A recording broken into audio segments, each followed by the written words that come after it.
আরে এতটুকু টাকা ইনকাম করিস, তার মধ্যে সব কিছু তুই খাবারের পিছনে উড়িয়ে দিস?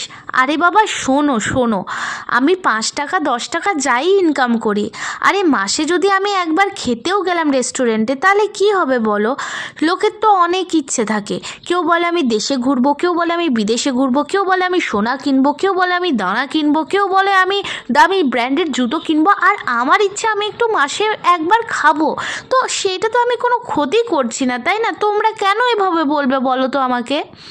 আমি তো একবার মানে আমার তো ইচ্ছে করে না, কি আমার খেতে ইচ্ছে করে, আমার ভালো লাগে, আমি তো কারোর নিয়ে বিচিং করছি না, আমি তো কাউকে জাজ করছি না, আমি তো বলি না এই তোর প্রেম টিকবে না, আরে এই ওর বিয়ে টিকবে না, জানিস তো, আরে এ কত বাজে, এ কত ছোট ড্রেস পরেছে।